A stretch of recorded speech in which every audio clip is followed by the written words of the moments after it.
My dear class 9th student, chapter 4 linear equation 2 variables exercise 4.3 question number 6 है हमारा if the work done by a body on application of a constant force is directly proportional to the distance traveled by the body, express this in the form of an equation in two variables and draw the graph of the same by taking the constant force as 5 unit.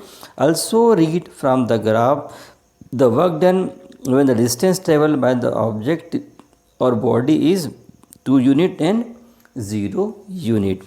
देखिए simple सी बात है student, question ये कह रहा है कि जो work done है, if the work done is directly proportional to the distance travel by the object.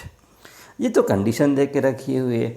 अब सिंपल सी बात है बच्चों, यदि हम वर्क किसी भी बॉडी के ऊपर कांस्टेंट फोर्स अप्लाई करोगे तो वो बॉडी जो डिस्टेंस ट्रेवल करेगी।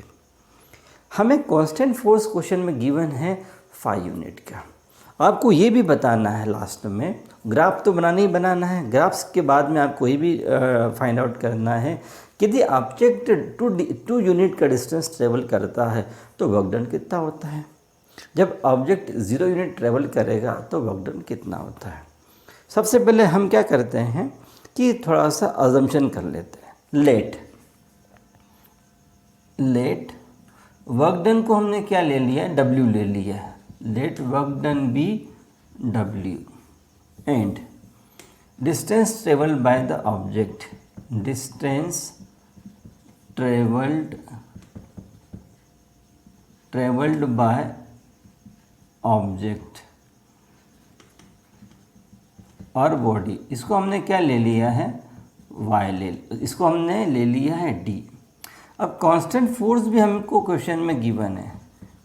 कांस्टेंट फोर्स इसे हम क्या कर लेते हैं, F ले लेते हैं, ठीक है, और which is given is equal to 5 unit. ये गिवन वाला पार्ट हो गया हमारा। अब देखिए अकॉर्डिंग टू क्वेश्चन के according if the constant force is applied on a body then what will be, देखो तो work done is directly proportional to the distance travelled by the object. तो वर्क डन कितना है, work done को W ले लिया है, is directly proportional to the distance travel by the object, ये डिस्टेंस ट्रेवल। अब देखिए ये तो हमने कंडीशन के अकॉर्डिंग इन्हें लिख लिया है। जब भी आप प्रोपोर्शनेट का साइन आप रिमूव करेंगे तो you have to introduce an constant, that constant is F and D। Now F is 5 unit, W is equal to you get 5D। ठीक है बच्चों, अब हम यहाँ पे क्या करते हैं कि जो डिस्टेंस ट्रेवल्ड है उसको हम x ले लेते हैं और जो वर्क डन है उसे हम यहाँ पे y ले लेते हैं। आप कोई सा भी वेरिएबल्स को चूज़ कर सकते हैं। तो देखिए तो ये क्या मिल जाएगा हमें equation, y is equal to 5x के फॉर्म में आ जाएगा। अब इस इक्वेशन को हमें क्या लिखना है, लीनियर इक्वेशन 2 वेरिएबल के फॉर्म में लिखना है। तो इसे हम लिख सकते हैं 5x minus y plus 0 is equal to 0। अब देखिए ये कैसे मिला है, हमने क्या किया, इस y को ट्रांसपोज किया राइट हैंड साइड में, तो y is equal 5x minus y और कांस्टेंट टर्म यहाँ पे नहीं थे तो मैंने 0 लिख दिया इज इक्वल टू 0। ये हमारा क्या है, लीनियर इक्वेशन इन 2 वेरिएबल का तो स्टैंडर्ड फॉर्म हो गया है।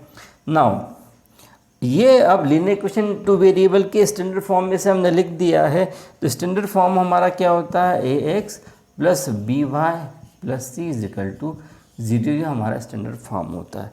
अब हम यहाँ से क्या करेंगे बच्चों, ये इक्वेशन आ गई है y is equal to 5x। अब आप यहाँ से क्या करो कि आप 2 या 3 सॉल्यूशन निकाल लो, उसके बाद इसे हम क्या करते हैं, ग्राफ के ऊपर प्लॉट करते हैं। अब स्टूडेंट्स हम लोग इसका सॉल्यूशन निकालते हैं और साथ ही साथ इसे हम ग्राफ के ऊपर भी प्लॉट करेंगे।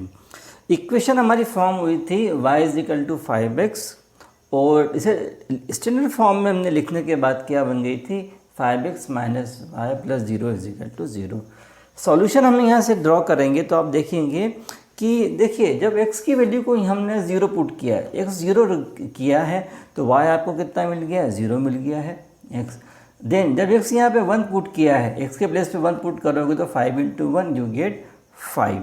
नाउ जब x की वैल्यू को यहाँ पे 2 पुट करोगे तो यू गेट y = 10। तो ये हमारे पास में 3 सॉल्यूशंस आ गए। ये सॉल्यूशंस की हेल्प से हम यहाँ पर अब ग्राफ को ड्रॉ कर लेते हैं। देखिए ये हमारा x एक्सिस है, ये y एक्सिस है, जहाँ पे इंटरसेक्ट करते हैं वो हमारा ओरिजिन होता है। फर्स्ट पॉइंट था हमारा x0 था, x0 तो y भी 0 है, डेट मीन्स कि ये पॉइंट हमारा कहाँ पे आएगा, ओरिजिन वाला पॉइंट होगा। नाउ जब x की वैल्यू 1 थी तो y कितना था, x1 था, तो y कितना मिल गया, 5 मिल गया। तो ये हमने पॉइंट यहाँ पे प्लॉट कर लिया। नाउ जब x2 था तो y हमें कितना मिला, 5 मिला। तो देखिए 1 2 3 4 5 6 8 9 10, 10 पे गए, ये रहा 5। x2 तो y हमें 10 मिला। यहाँ से हमने इस पॉइंट को प्लॉट कर लिया है। कोऑर्डिनेट लिखना ज़रूरी है। इसे ये तो हमारा ओरिजिन था, इसे हम यहाँ पे ए पॉइंट दे देते हैं और ये वाला पॉइंट हमारा बी पॉइंट हो जाएगा। अब स्केल लिखना ना भूलेंगे हम। स्केल क्या है हमारा, x एक्सिस x एक्सिस पे हमने स्केल क्या लिया है, 1 centimetre = 1 unit, and y axis पे 1 सेंटीमीटर = 1 यूनिट। नाउ अब ये देखिए, अब इन पॉइंट्स की हेल्प से हमने एक स्ट्रेट लाइन ड्रॉ कर दी है। जब भी आप इसे ग्राफ के ऊपर प्लॉट करेंगे तो you get always a straight line. इस स्ट्रेट लाइन के ऊपर जो भी पॉइंट होगा वो इस इक्वेशन का हमारा सॉल्यूशन रहेगा। नाउ अब हमें ये बोल दिया गया है, देखिए जब क्वेश्चन में ये बोला गया कि जब डिस्टेंस 2 यूनिट का ट्रेवल होता है तो वर्क डन कितना है, देख लेते हैं ग्राफ के ऊपर। डिस्टेंस ये रहा हमारा, डिस्टेंस को हमने ट्रेवल को x लिया है और वर्क डन को हमने y लिया था। नाउ जब 2 यूनिट का डिस्टेंस ट्रेवल हो रहा है तो हमारा वर्क डन कितना हो रहा है, 10 यूनिट का हो रहा है। सेम एज जब डिस्टेंस हमारा 0 यूनिट है तो हमारा वर्क डन भी क्या है, 0 ही रहेगा। सिंपल सी बात है। जब किसी ऑब्जेक्ट के ऊपर आपने कोई फोर्स भले अप्लाई कर रहे हो, अब जैसे मान लो ये वॉल है ना, तो आप क्या करोगे, इसके ऊपर यदि फोर्स आप 5 यूनिट का अप्लाई करोगे भी तो ये फोर्स इतना नहीं है कि जिसमें कि वो डिस्टेंस ट्रेवल कर पाए। तो डिस्टेंस यदि 0 है तो हमारा वर्क डन कितना मिलेगा आपको, यहाँ पे 0 यूनिट मिलेगा। एंड यदि यहाँ पे हमारा वर्क डन 2 यूनिट था, डिस्टेंस 2 यूनिट का ट्रेवल हो रहा है तो वर्क डन कितना है, 10 है।